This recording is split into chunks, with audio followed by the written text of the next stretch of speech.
Hello, dear ones. Well, I didn't announce that I was going live, but I was just over on my other page, Ricky Jane Adams, and I realized there was another aspect of intuition that I wanted to talk about with you. So when I talk about intuition, I have this thought in my head. Are there people in the world, and I'm sure there's plenty of them, who are thinking, why does intuition even matter? Why would we want to join programs or, go on journeys or rituals or pilgrimages to cultivate our intuition? What is it about intuition that really has any kind of importance or value?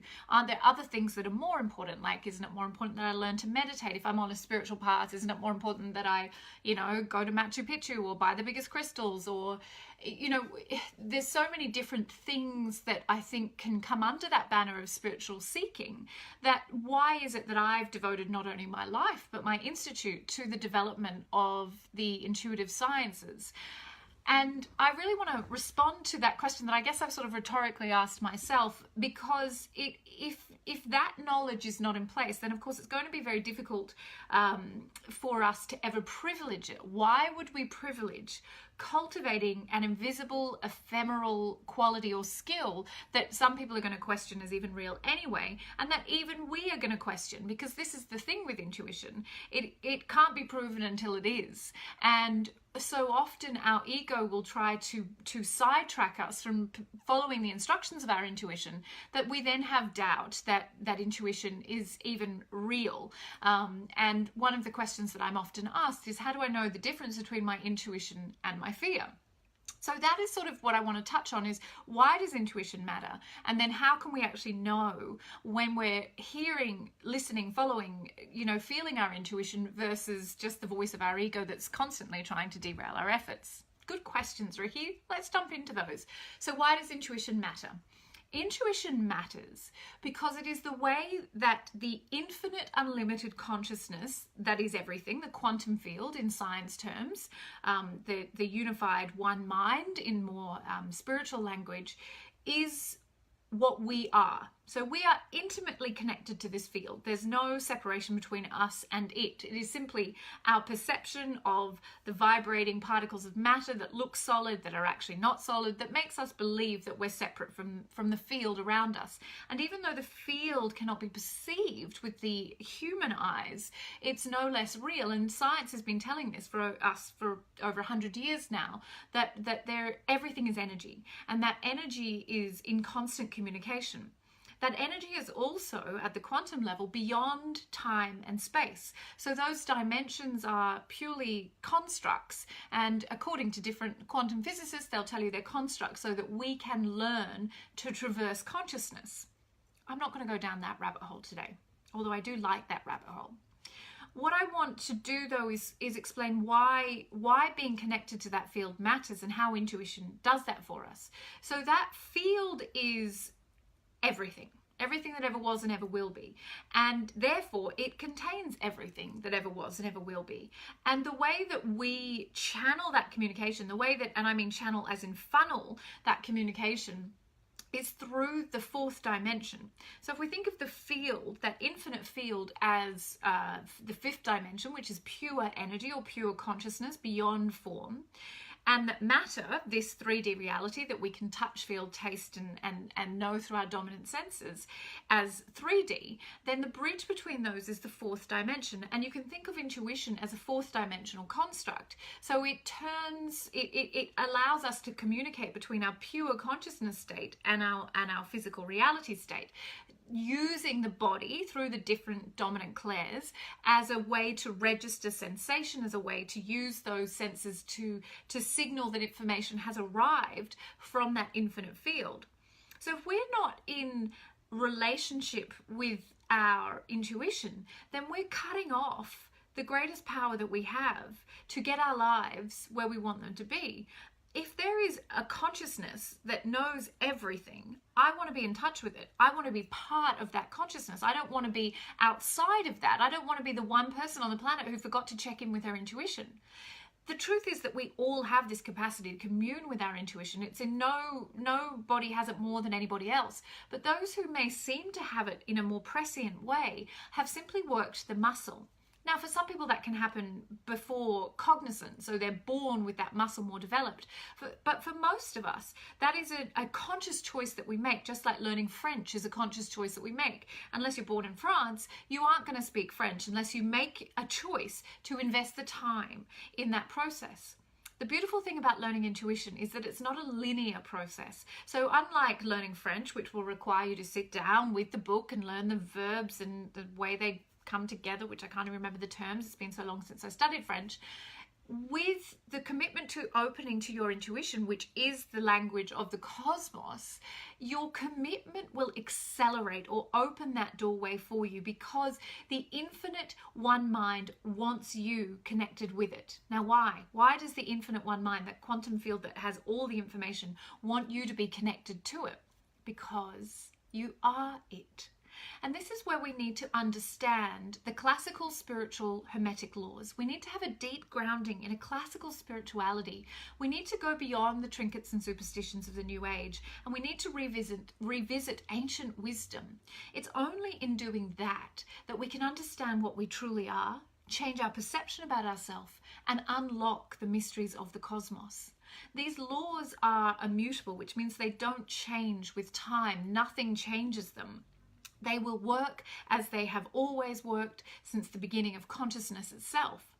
And so when we are initiated into the hermetic laws, these three immutable laws, not only do we understand the functioning of intuition, we understand the functioning of life. We understand the purpose and the deeper meaning of our place on earth. And we begin to make peace with things that seem contradictory, paradoxical, and even deeply cruel about human life. The things that we cannot resolve with simply cultivating human sight. We need to open our heart to go into a deep intuition, to cultivate spiritual sight. Without having this grounding, this knowledge in this classical spiritual wisdom that's been handed down for thousands of years, we can go after getting more intuitive on a very faulty foundation. We can give our power away to trinkets and superstitions, and we can forego accessing and initiating into the deep wisdom that will actually turn intuition from a party trick into the thing that can alter your perception of yourself and unify you with what you truly are, which is the infinite. So to build your foundation strongly is the best way for you to activate your intuition and to deeply know the difference between your fear, the ego voice, and the God voice, or the infinite unlimited consciousness that is your intuition. This takes practice, and it doesn't take just practice of I'm going to turn up and hope for the best. It takes a systematic process of developing the tools and the skills that are going to allow you to really build the muscle of your spiritual self-esteem. The biggest block we have to listening to and trusting our intuition is that we do not think we're worthy. We don't have that spiritual self-esteem in place, and because it's not in place, we doubt our intuition. We doubt that we are worthy of being one with the one mind, and therefore we doubt our intuition. You see how that works? It's such a simple formula. So building spiritual self-esteem as well as spiritual stamina is how you're going to not only access your intuition in a really big way, but it's how you're going to be able to know the difference between your fear and your love, which is what the infinite one mind is. It's pure love. That is what the building blocks of the universe is. It's love. So intuition is a high vibing thing, but it can be kind of drawn into the clutches of things that are very low vibing. So anything that we put outside of ourselves, for example, reduces our vibration because we're putting our power into something other than us. The power is in us. And as we go on the journey of understanding the science of intuition, which I love to teach, we'll understand that the source of our intuition in our physical body is the heart, not the third eye. That's a false perception. The third eye is more like the periscope, if you like. But the heart is where that knowledge resides. And as we go on the journey, I hope to share more with you this month. This is Initiate Month. So this is where you will be given the opportunity through lots of wonderful free trainings and lots of free resources to self-initiate into a deep intuition, not a superficial trinkets-based intuition. And the difference is vital, because if you want to truly trust your intuition and move your life in accordance with it, which is a truly joyful state to live, you have to have deep faith in the knowledge that's brought you to the point of what your intuition is. If it's in the cards, if it's in the crystals, if it's in the phases of the moon, any of those things can change and we will lose our inner compass.